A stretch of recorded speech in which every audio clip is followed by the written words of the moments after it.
जमीनों की शुरू हुई नाप। उन्नाव की गंगा घाट में जमीनों को लेकर लगातार विवाद की स्थिति उत्पन्न होती रहती है। सही सीमांकन के अभाव में लगातार आए दिन विवाद खड़ा हो जाता है। कई सालों से चल रहा सीमांकन का काम आज भी आम लोग अपनी जमीन को लेकर परेशान है और दबंग लोग जमीन पर कब्जा करते चले जा रहे हैं। मेरे पास जो है वो रुड़की वाला है, तो भाई ये अगर पैमाइश करेंगे तो क्योंकि एक नंबर जो है वो सरैया और रेलवे लाइन बॉर्डर पे है, ये सरैया नेतवा बॉर्डर, तो आप लोग एक नंबर जो है वो सेट कर चुके हैं। ये है उन्नाव की गंगा घाट में सरकारी जमीनों को लेकर सालों से चल रहे विवाद में अब प्रशासन फिलहाल सख्त नजर आ रहा है। कटरी मजरा पीपरखेड़ा इलाके में लंबे समय से सर्वे विभाग यानी कि चकबंदी की नाप जोख अधूरी पड़ी थी, लेकिन अब जिलाधिकारी के आदेश पर कार्रवाई जमीन पर उतरना शुरू हो चुकी है। तो यहाँ से नापेंगे, यहाँ से नापेंगे तो ये नक्शा ऐसे जाएगा ना, ऐसे हुआ 65 इधर हुआ, इधर जाएगा, 65 इधर हुआ, 65 से नापेंगे इधर, इधर नापेगा, इधर क्या पहले लंबाई लाएंगे फिर चौड़ाई? हाँ जो भी है चालू करिए।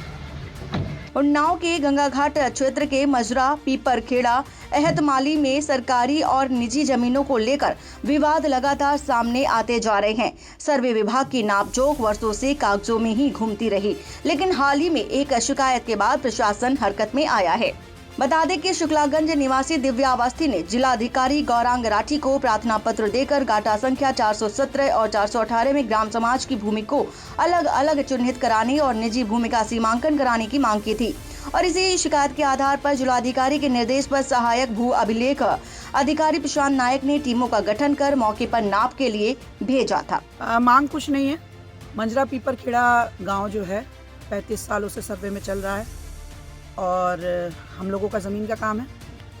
गांव को सर्वे से हटा करके तहसील भेजा जाए और जो भी ग्राम समाज की ज़मीनें हैं, जो भी पैमाइश है वो एक्यूरेसी के साथ करके, जैसे कि पहले 1, 2, 3, 4, 5 नंबर नापे गए, 54, 55 नंबर नापा गया, 65 नंबर पे डिमोलिश करा दिया गया, तो इन चीज़ों का कोई आधार होना चाहिए, ठोस आधार। उसके बाद ही किसी तरीके की किसी तरह की कोई कार्रवाई नहीं। फिर ढाक के 3 पात जहाँ पे व्यवस्थाएँ होती हैं वहाँ पे सारी कार्रवाई होती है।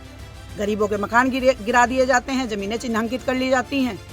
और आज तो सबसे मज़े की बात ये रही कि जिस पोनी रोड को सिहद्दा मान करके अभी तक मजरा और गैर एतमाली की नाप हो रही थी, आज कानूनगो साहब और लेखपाल साहब ने उसी को मानने से इनकार कर दिया। उन्होंने बताया कि उन्हीं को जानकारी नहीं कि पोनी रोड किस नंबर पर बनी हुई है।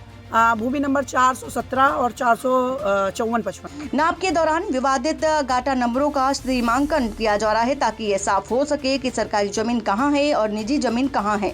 वहीं प्रशासन का साफ कहना है कि रिपोर्ट आने के बाद अगर किसी ने सरकारी जमीन पर कब्जा किया या उसे बेचा पाया गया तो उसके खिलाफ कड़ी कार्रवाई की जाएगी। प्रकरण जो है मजरा पीपरखेड़ा एहतमाली का है, जो कि सर्वे के अंतर्गत है।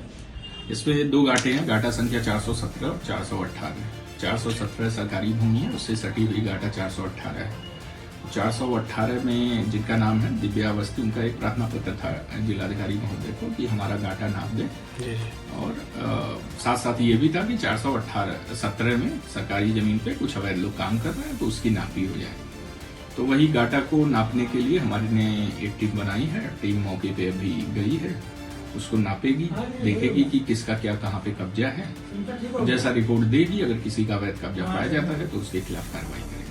वहीं इस मामले में जिलाधिकारी महोदय के आदेश पर टीमों का गठन किया गया है। मजरा पीपरखेड़ा एहतमाली में विवादित गाटा नंबरों की नाप की जा रही है। रिपोर्ट आने के बाद यदि कोई सरकारी भूमि पर कब्जा या अवैध बिक्री करता पाया गया तो उसके खिलाफ सख्त कार्रवाई की जाएगी। फिलहाल नाप की प्रक्रिया जारी है और इसकी रिपोर्ट पर अब पूरे इलाके की नजर टिकी है। सवाल यही है कि क्या सालों से चली आ रही सरकारी जमीनों की कहानी अब अंजाम तक पहुंचेगी या फिर मामला एक बार फिर फाइलों में ही दबकर रह जाएगा। Bureau report Unnao.